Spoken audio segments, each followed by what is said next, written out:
We're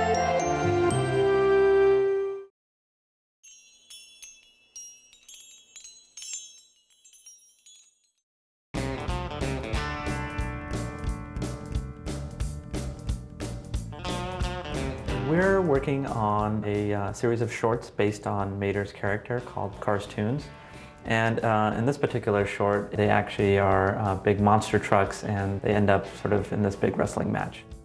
Pixar Studios in Emeryville is known for bringing innovation and emotion to the world of computer animated films. Popular films like Toy Story, Finding Nemo, The Incredibles, and Ratatouille have garnered the studio 22 Academy Awards. Now a lead animator at Pixar, Sanjay Patel was still a student when he was recruited by the fledgling company almost 14 years ago. He was studying in the animation program at CalArts in Los Angeles.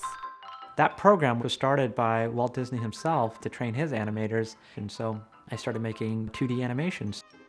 Toy Story had been released and they had brought it to CalArts, and as students we saw it and I was just blown away with the sophistication of it and the sophistication of the storytelling. And so I put down my pencil and no longer draw at Pixar. I have to use my mouse and I use 3D animation software.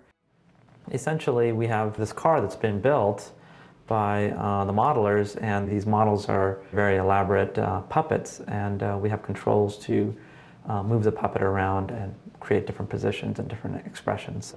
I could just sort of move this control and he could move his tire and hit McQueen. Move the upper lip up, down. Even their eyelids.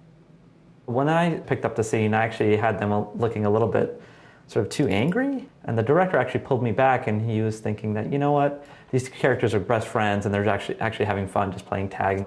I ended up having to sort of change the expression to reflect that.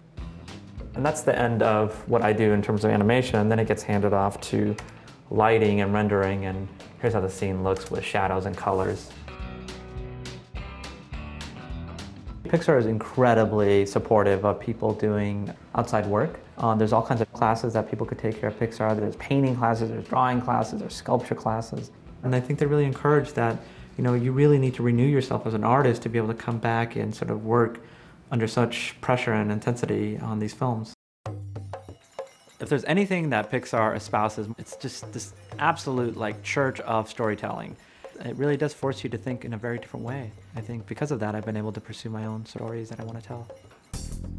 Since 2006, Patel has published his own work, lavishly illustrated interpretations of ancient Hindu mythology.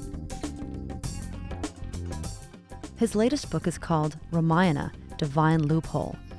The Ramayana is one of the foundational myths of Hinduism and tells the epic story of Rama, his brother Lakshman, and his wife Sita. The Ramayana is such a neat story because it's all adventure, plot, and actions, and there's magic, there's fighting, and animals, and gods, and demons, that I just thought, I really want to tell this story in the most modern and graphic way as possible. As Patel undertook the task of bringing to life dozens of scenes from this ancient story, he found himself using the skills he gained from his animation work at Pixar. Animating at Pixar makes me think about, what's the acting and what's the sort of narrative arc that I could use for this little panel that I'm trying to draw? And it really reminds me that character moments are so important in this great mythology that I want to tell. And so I do feel like the two feed off of each other. This type of artwork would definitely be hanging around in my parents' household, and this is definitely my indoctrination and introduction to Hinduism. I'd see stuff like this and I'd just have no effing clue what this meant. I was raised in Southern California.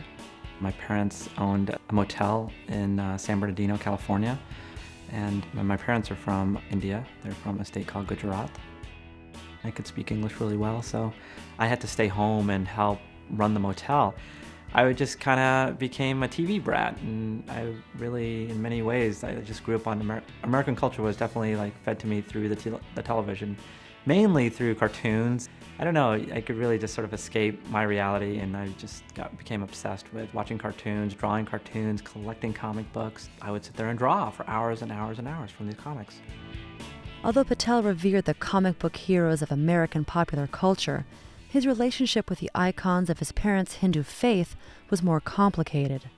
Indian culture in my, growing up, I hated it. I hated it, hated it. And my parents were raising me in a sort of bubble of their own culture inside Southern California. I wasn't exposed to the stories of the Hindu mythology or Hindu faith at all. What I was exposed to was the iconography and the imagery. But it's his perspective as an outsider that allows Patel to reclaim the iconography of his parents' culture and reimagine it for a contemporary audience. Patel is in the midst of creating a new book based on the story of the Hindu deity Ganesha. In Patel's version of the tale, he plays off of the elephant god Ganesha's famous love of sweets. It's kind of a fun little moment, actually. This is after Ganesha he actually tries biting down on the jumbo jawbreaker Ladu, and sure enough, he breaks his tusk. And I'm trying to figure out what would be the most fun way to like figure out how Ganesh might react, like, oh no. So I was thinking maybe he'd be crying over here. Growing up, I always felt disconnected from my American friends simply because like I was Indian, my skin was brown. From my Indian friends, I felt disconnected in different ways because I was an artist. And so I was just felt outside in all these ways. And finally, I found the thing that actually brought everything that I like together. What I'd like to think is actually I found my voice. And this voice is something that feels really relevant to me, and really important and really good. I just know so clearly that I'm going to be doing this till the day I die.